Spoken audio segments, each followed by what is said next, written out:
Salut à tous et bienvenue sur AZ237. Le problème des sans-abri est universel. Il y a des sans-abri partout, même dans votre propre communauté, que vous le sachiez ou non. C'est triste d'être sans domicile, mais quand un enfant est sans-abri, c'est particulièrement déchirant. Les enfants devraient avoir un toit pour dormir, de la nourriture et surtout de l'amour. Ce n'est pas le cas pour tous les enfants. Malheureusement, beaucoup de personnes peuvent les aider mais n'ont pas la volonté de le faire. Un jour, un enfant sans abri s'approcha d'une voiture dans laquelle était assise une femme. Lorsqu'il découvrit son état, il se mit à pleurer. Regardons son histoire. Avant de commencer, voici la question du jour. Vous participez à une course à pied. À un moment donné, vous doublez le deuxième. Quelle est votre nouvelle position?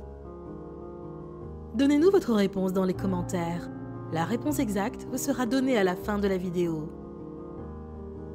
N'hésitez pas à liker la vidéo pour nous encourager et si vous êtes nouveau sur la chaîne, abonnez-vous et activez la cloche de notification pour ne manquer aucune de nos prochaines vidéos. Un jeune garçon nommé John Tuo était sans abri.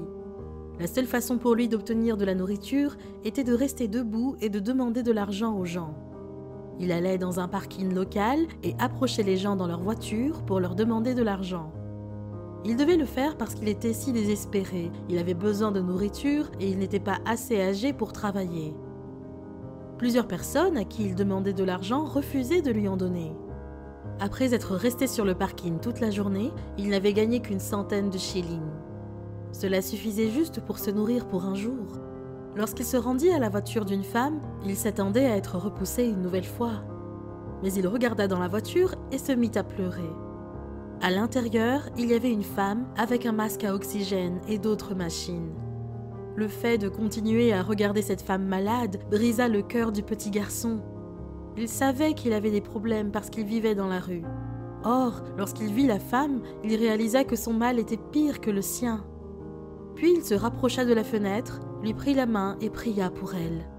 La femme lui dit qu'elle devait subir une longue opération de reconstruction et qu'elle n'en avait pas les moyens.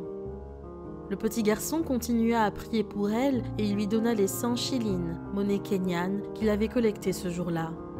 La femme lui dit qu'elle s'appelait Gladys. Il lui demanda de prendre l'argent pour son opération. Il y avait une personne qui passait et il filma la scène avec une caméra. Il dit qu'il avait fait cela parce que ce n'est pas tous les jours qu'on voit un enfant être un tel modèle.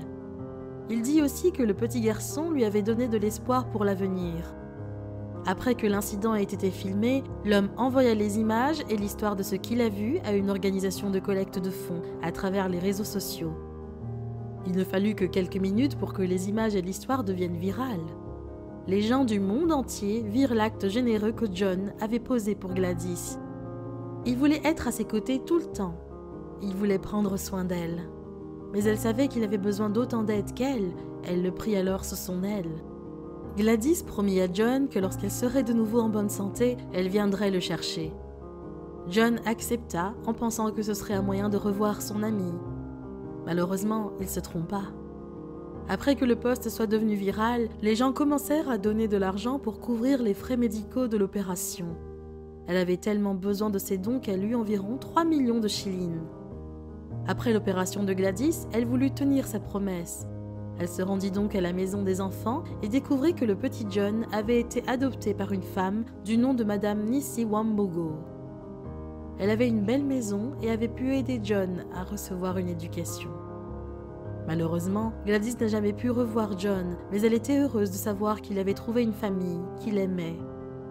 Elle dit qu'elle sera toujours reconnaissante et que s'il n'était pas venu à sa voiture ce jour-là, son histoire n'aurait jamais été publiée et elle n'aurait jamais reçu l'argent dont elle avait besoin pour son opération chirurgicale.